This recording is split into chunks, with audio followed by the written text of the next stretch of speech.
and sell the reality of the group surfing. They just hired so many great actors. Inside, I was thinking, look at these great actors around here. Outside, I'm like pretending to be, you know, cooler than everybody else because I was a better surfer, and that's so bullshit. That's typical surfer. God, I'm so embarrassed about it now.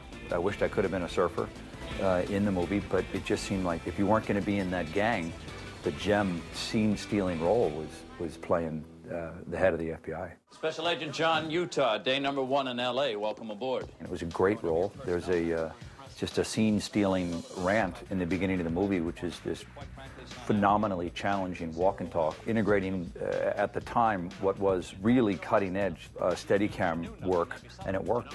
Yes, sir. It took the entire day to get the shot. From the actor not quite nailing it, to the camera not quite nailing it, to background people hitting the camera, to a light flaring. The stuff kept going wrong. We must have shot that thing 40 or 50 times.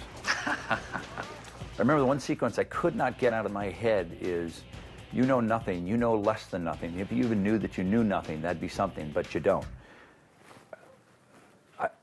It was just, I worked on it so long, it's still in my mouth.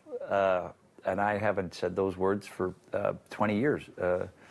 And so it's very interesting. Does either one of you have anything even remotely interesting to tell me? Caught my first tube this morning, sir.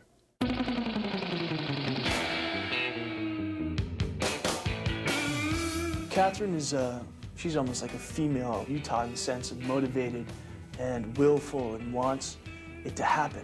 Women oftentimes do macho guy movies a lot better than guys do because they have the ability to stand back. And when they don't pass judgment and bring a deeper level of truth to it, wonderful things can happen. They're better with details. Women are. They just have that over men. That's just the way it is. There's too much testosterone here. It was really thrilling working with Kathryn, who's this really dynamic, very individuated woman who had a vision of what she wanted the film to be. She did a fabulous job, and you know, the movie is all to her credit. Her vision really came true. People think that it's softer because of Kathryn, because she's a female, and that's not the truth at all. She was so in love with the action. When there was a scene with me and Keanu, who were just supposed to be kissing on the beach, she was like, oh God, whatever, just get over it, get on with it. You know, she's a wonderful director, but it was funny. She loves action a lot more than just being, you know, still. The fact that Kathryn directed it makes it infinitely more interesting. I mean, she made a foot chase as exciting as a car chase. The beauty of that sequence really is its simplicity. It's not complicated, but you get the sort of visceral part of it because you got somebody running around with a camera right behind them. We used, you know, a pogo cam, which is just basically a camera, you know, on a pole, which gives you a much more live feeling. It's not so smooth, and you can put the camera through windows and throw it over walls, and you can do things with it because it's not really attached to you. I would run behind with the camera. I'd run looking back at Keanu. I'd run in front of them and see both of them running. I'd run behind them and see them running. The foot chase, fortunately for me, Patrick was in Europe promoting Ghost while we did it. He was an amazing athlete, so to be able to perform to his level, I had to have it together. Patrick wanted to do everything himself, and then when he saw the film afterwards, he went, that was great. I'm glad I didn't do it. Rock and roll. You know, the stuff where we're wearing masks and running around, it was hot, you know? We're wearing this mask, you can't see. I'm like, can you even see who's doing this? You know, I think somebody was doubling me, and I'd be like, you look just like me in that suit and mask, man. Do you want to do that? And they're like, yeah, because they love it. They're like, give it to me, bring it on, work. I'm like, go for it. Sorry, Johnny.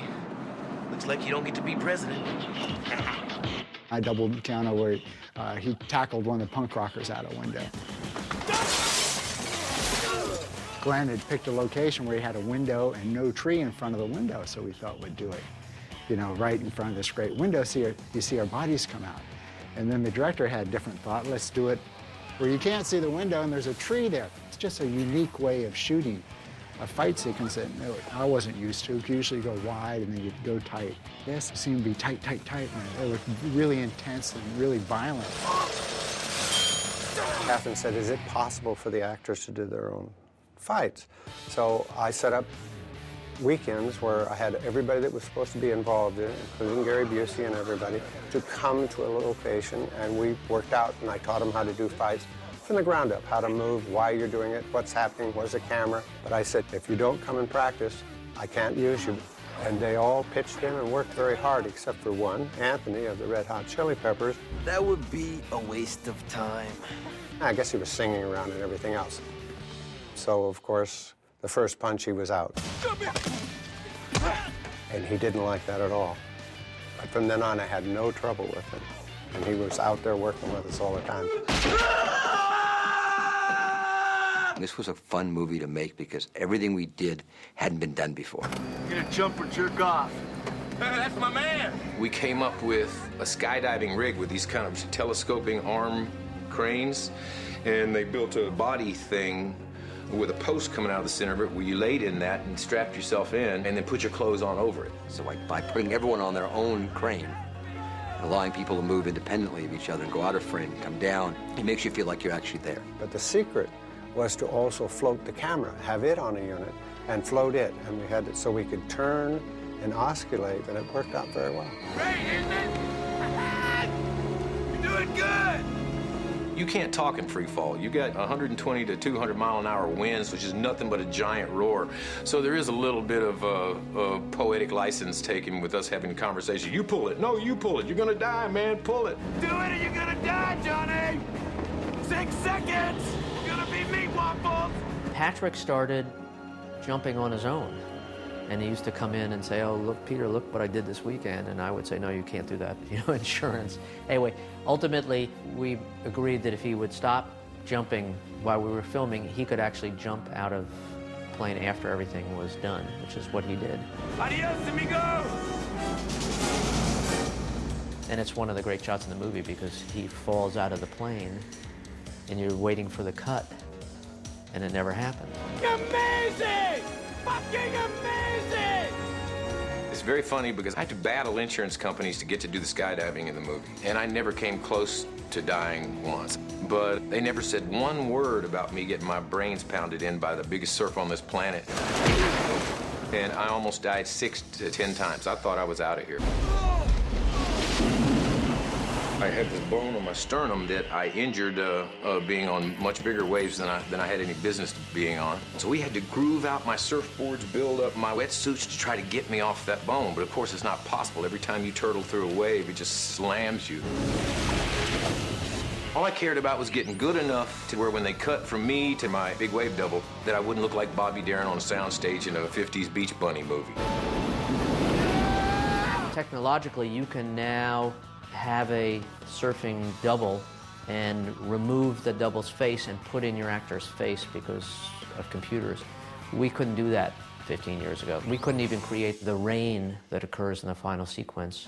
Look at it! This is a once-in-a-lifetime opportunity, man.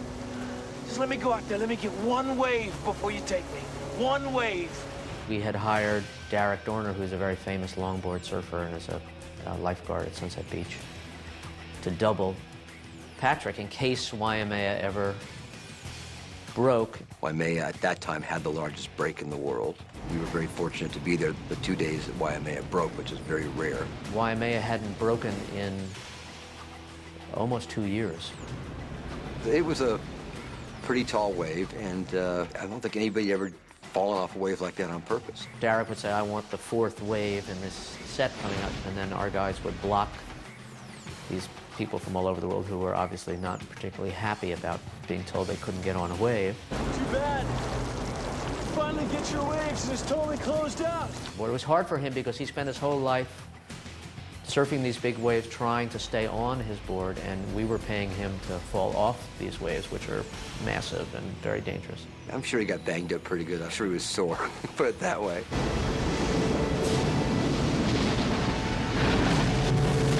We reshot the end of the movie, not him falling off the wave, but the scene preceding it. We did a big reshoot up in Oregon 6 months later. Keanu had gone off and done, I think, Bill and Ted in between, and had grown his hair. And Patrick, in the meantime, had gone off to do a movie in India and cut his hair. Do something, brah! But it works for the story in the sense that the Bodhi character is trying to hide, so he's sort of changed his look. And Keanu has gotten disillusioned with the FBI, so he's becoming a little bit more of a rebel.